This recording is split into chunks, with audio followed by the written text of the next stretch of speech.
Do you see all these dark marks? Yes, it's a good day to try a new concealer. So this is the new natural concealer and it's my first time to try na anything natural. Actually, alam ko simple lang naman yung packaging niya, yung pinaka-box niya. Pero natuwa ako sa kanya kasi ang social niyang tignan. Ang laki niya, nakikita niyo ba yan? It's like a jumbo concealer, tapos andyan parang logo nila. Sa ilalim naman, nandun yung shade name. And by the way, I chose the shade Abel. Actually, binase ko lang yung shade ko sa mga reviews na napanood ko. Nakalagay pala dito, Through Textures.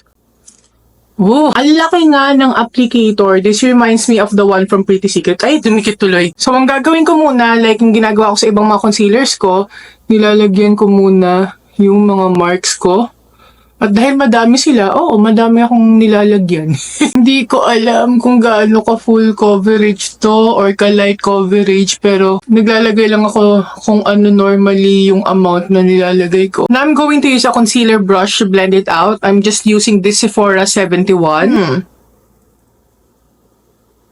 So as you can see, it's not full coverage. Parang halos hindi rin nga siya medium coverage kasi sobrang kitang-kita pa rin yung marks ko, especially in person. Ayan guys, nakita nyo, sobrang nagpipeek through pa din siya, pero sobrang gaan niya. It's a lightweight concealer. Ang pag-blend ko, hindi ko nga siya like ini-spread. Tap-tap lang, ganyan. Pagka kasi tap-tap, mas maganda yung coverage na magagawa nyo. Nabanggit ko na to sa ibang videos ko na kapag nagme-makeup ako, especially now na ang dami kong acne marks, kunyari yung pang everyday na makeup lang, hindi ko na talaga in-aim yung talagang fully mako-conceal sila. Okay lang sa akin yung nagpi-peek through pa rin yung mga dark marks. Para mukhang natural, parang binabawasan ko lang yung pagka-dark nila, ganon. Pero ito kasi, kitang-kita pa rin siya. Okay, na-blend ko na rin yung sa noo ko, pero talagang kitang-kita pa rin yung mga dark marks ko. Ngayon, mag-attempt akong maglagay ng second layer and this time, mas ipagseset ko siya bago ko siya i-blend. Minsan napapagod na rin talaga ako sa mga acne na to, sa acne marks na to, pero considering yung health condition ko ngayon, it's kinda like the least of my problem. Unahin ko muna yung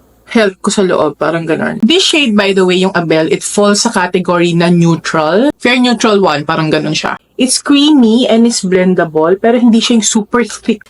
Patuyuin natin ng konti. Okay, so I think medyo okay naman na yan. Okay na to, char. So, unahin kong i-blend to. Ayan, mas maganda yata yung mas pinapatuyo siya. Mas may coverage na siya. And of course, second layer to. Pero still, nagpipeek through pa din sila. I don't think naman na kiniklaim nila na full coverage siya. Kiniklaim ba? Parang hindi naman, diba? Okay, so dahil ang dami ko na rin nilagay, so gagawin ko na siyang pinaka-base ko na, parang pinaka-foundation ko na din siya. Guys, don't get me wrong, kahit na hindi siya full coverage, pero yung pinaka-formula niya, for me, maganda siya. Sabi ko nga sa inyo, diba, again, ulitin ko, it's so lightweight, tapos it's blendable. I think nakatulong yun, parang patuyuin mo muna siya ng konti bago mo siya i-blend. Ayan, diba, nagpipick through pa rin yung mga dark marks, pero hindi na naman nakagaya kanina na talagang kitang-kita sila. Ngayon, i-blend ko naman yung sa under eye area. Pero wait lang, I think I want to use a different brush. Gusto kong i-try itong sa KVD number 35 kasi parang finger talaga to. Parang mas okay talaga tong KVD brush na to. Ang dali niya namang i-blend. Like, it's actually a joy to blend. It's so smooth din naman. It's just that marami akong dark marks. Siguro light to medium coverage lang siya talaga. Pero yung formula niya overall, gusto ko siya. It's not too matte. It's just like a hydrating, creamy concealer. Gusto ko siya sa under eye. So, okay na sa akin yan. Sabi ko nga sa inyo, okay lang sa akin yung mga medyo nipipeek through na ganyan. Pero, mas mataas pa rin yung coverage ng ibang mga concealers ko compared dito. Considering na naka 2 layers na ako. Siguro kung gagamit ka muna ng color corrector para, alam mo yon, matago yung darkness ng mga acne marks, mas mag-work pa siya. Pero ito kasi, ito lang alone yung ginamit ko para pang conceal. Pero sa eye area, sa under eyes, I really like it. Gusto ko yung performance niya. Again, it's so lightweight. Ilang beses ko nang binanggit. Ang gaan-gaan. Parang wala lang nakalagay sa mukha ko. Now, I'm going to set my concealer using a powder na subok ko ng pangmalakasan talaga. Hindi talaga ako nahuhulas. And that is my Pretty Secret powder. Press the powder.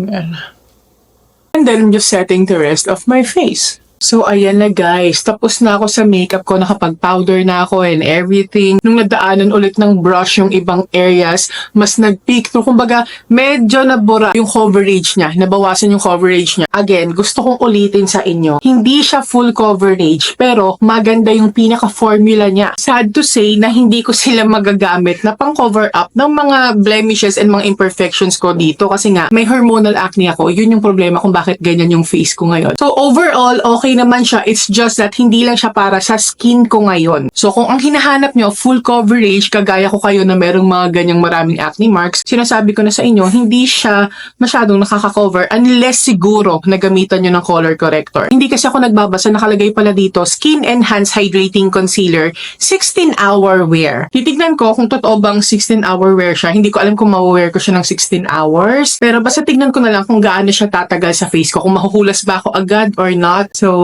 I'll get back to you later. Hello! So, kakauwi lang namin ni Mama and wala akong retouch at all. Yung mga aso ko, kung kailan ako mag-film, doon nagkakahulan. Ang nag-oil up lang talaga sa akin, yung ilong ko lang. And normal yan. Laging ilong talaga. T-zone talaga yung nag-oil up sa akin. Dito sa under eye area, hindi siya masyadong nahulas pero may creasing na siya. Ayan. Ganyan ang sinasabi sa inyo sa mga hydrating concealer. Well, normal naman talaga yung mag-crease sa mga ganyan. Hindi ako masyadong nababother dyan. Pero kung ikukumpara ko siya sa ibang concealer ko, usually pagka ganito pa lang na mga 5 to 6 hours pa lang, hindi pa sila nag-crease ng ganyan. Ayan. Pero pagka tinignan ko naman, okay pa rin naman siya. Considering din na nakasalamin ako, of course, minsan nagmo-moist, lalo na humid yung weather, ganyan. Overall, it's a yes for me. Hindi ko man siya magagamit na pang-conceal ng mga dark marks, mga acne marks ko. Pero magagamit ko naman siya na concealer sa under eye area ko. Ayun lang. That's it for my review on this natural concealer. Hope this helps.